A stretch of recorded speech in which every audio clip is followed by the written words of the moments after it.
Hey, what's up, guys? How y'all doing today? New video, and today's video is about the narcissist, the family narcissist, the narcissist in the family, the narcissist in the home that might not be the spouse. This time we're talking about it could be your sibling, your brother, sister, your mother, your father, your cousin, uncle, aunt, whoever.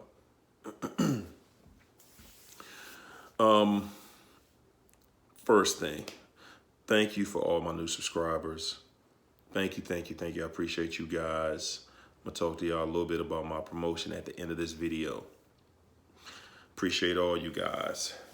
But today we're talking about that family narcissist, and I particularly want to talk about one that I personally can relate to because I dealt with a few years of torment with this character.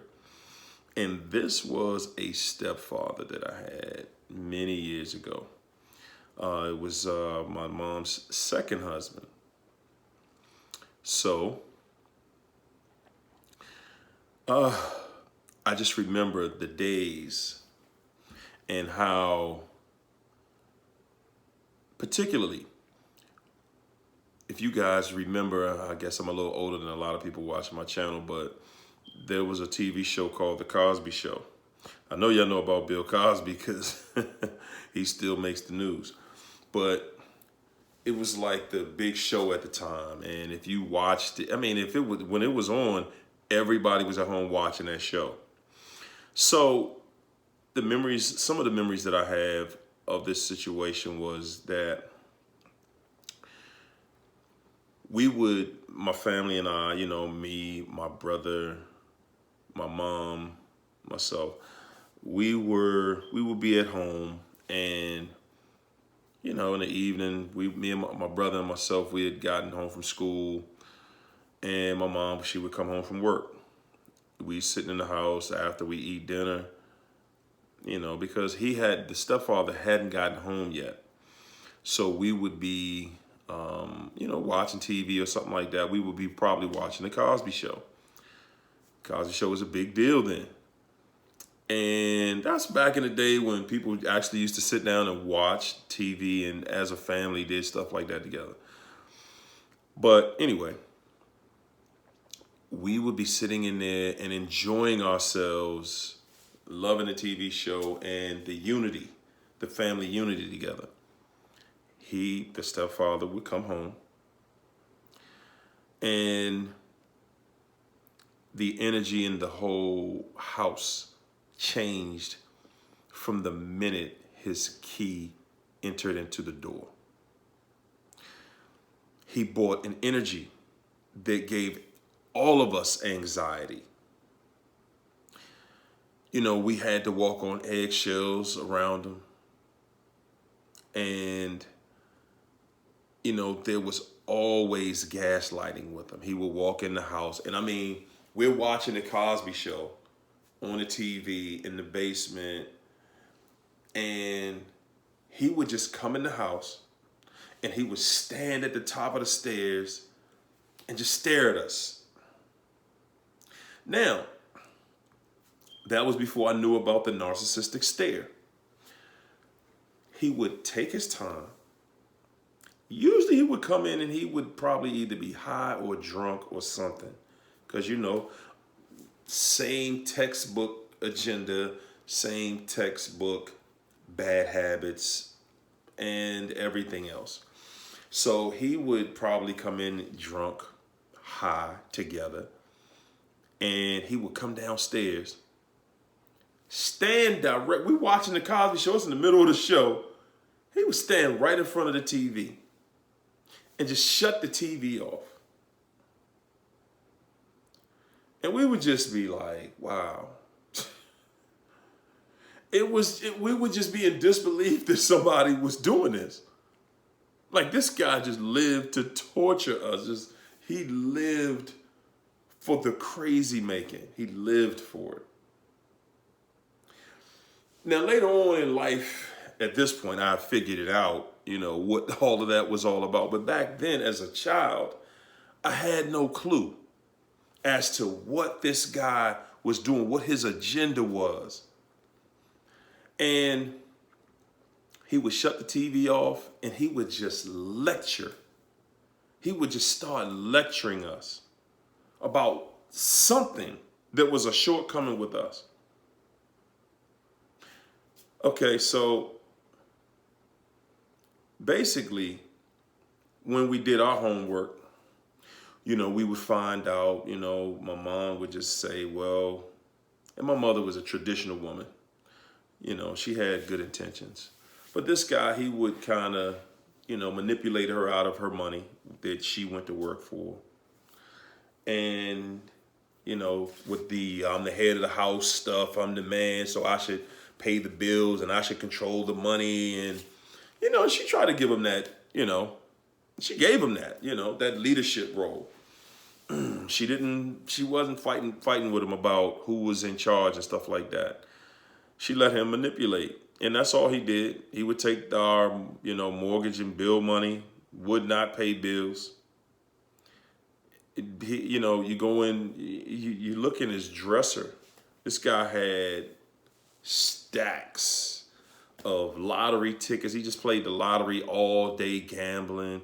He would go to work and gamble with the guys there, using cocaine and drunk every day. He comes home. He was functional to a degree because he still had a job, had a small business. But again, everything about this guy, he was a liar and a manipulator. When we bought, I remember us buying a new home shortly after they got married. He had told my mother that he owned a condo in a very affluent neighborhood. Now, we used to go to this condo to swim at the swimming pool. I mean, it was in an area in D.C. If you're familiar with D.C., it's in the Georgetown area in GW.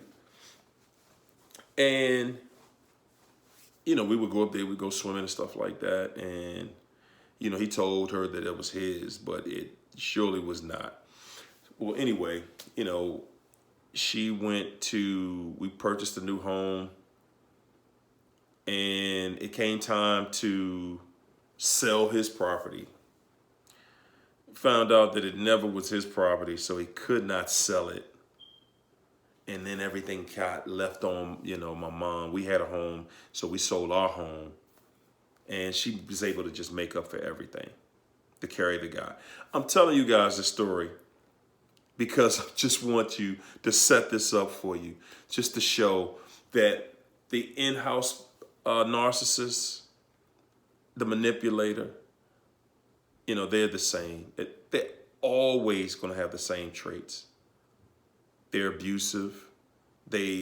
Everybody in the home is going to walk on eggshells, or at least the people that they have issue with.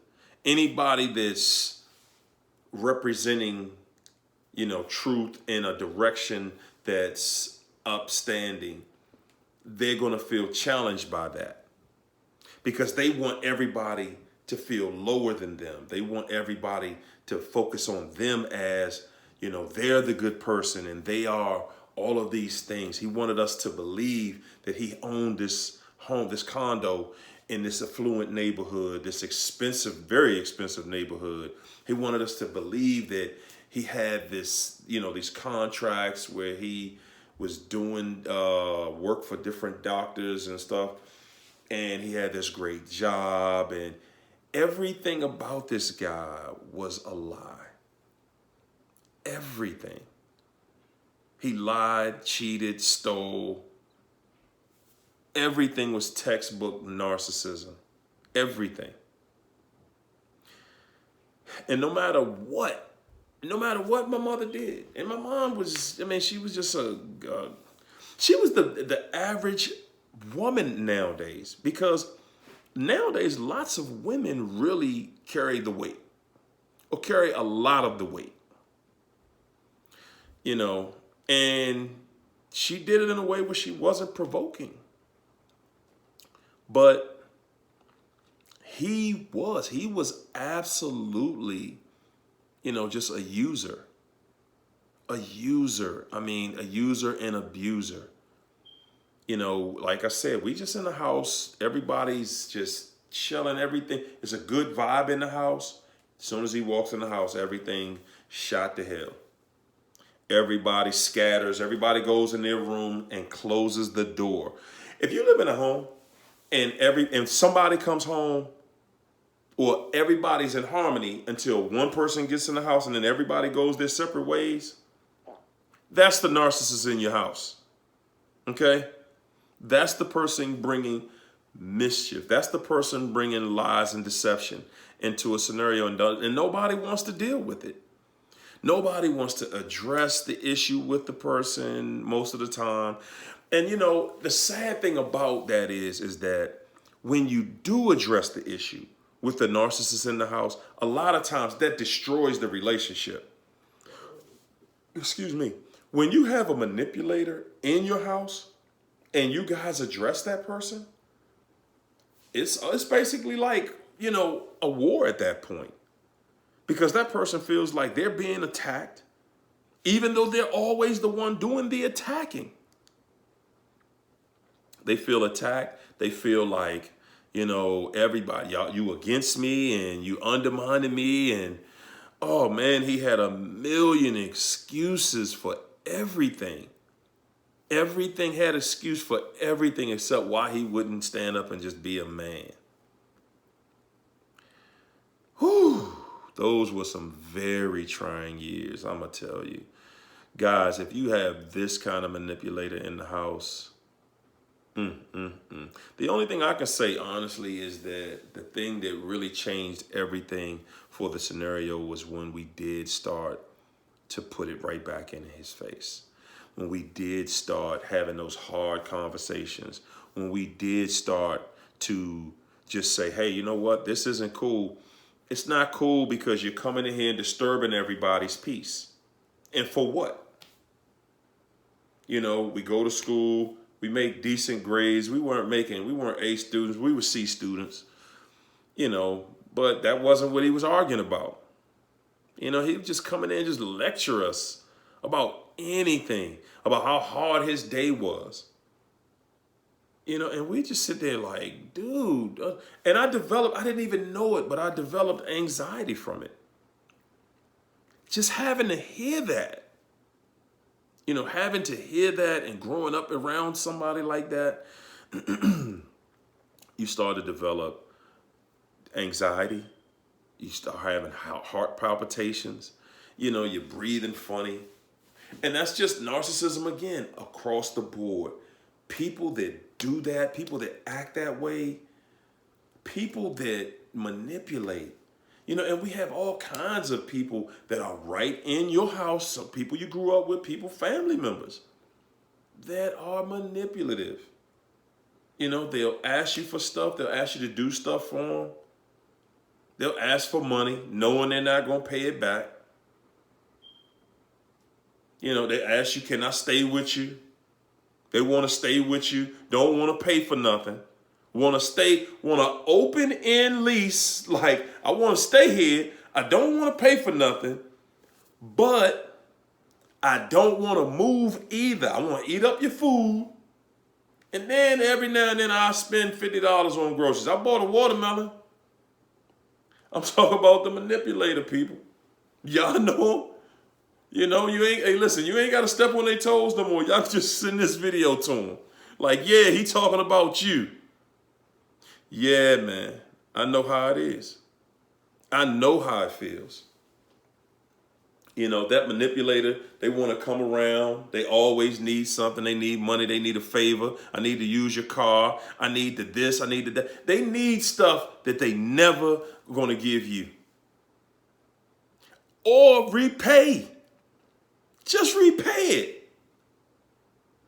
If you're coming around, have some integrity somewhere.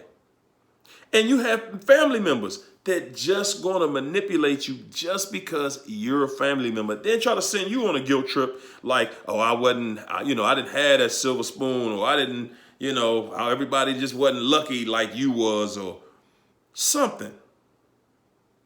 Man, everybody out here has the exact same struggle, people. Everybody. Don't let the family narcissist manipulate you. That's all. I'm gonna try to keep this video just short because I think I said enough. Most people gonna get it, and we're gonna leave it right there. So listen, guys, I'm running a promotion again for my new subscribers. Every fifth new subscriber, all you have to do is say, I'd like free coaching. I'm going to give you some free 1 hour of free coaching as long as you request it. Okay? And you subscribe. All right? Again, that's my video. Thank you to all my new subscribers. I do appreciate you guys. I want you to like. I want you to share my video. Oh, man. Y'all gonna step on some people's toes with this one. But that's what it is. Thanks again, guys, and I'll see y'all in my next video.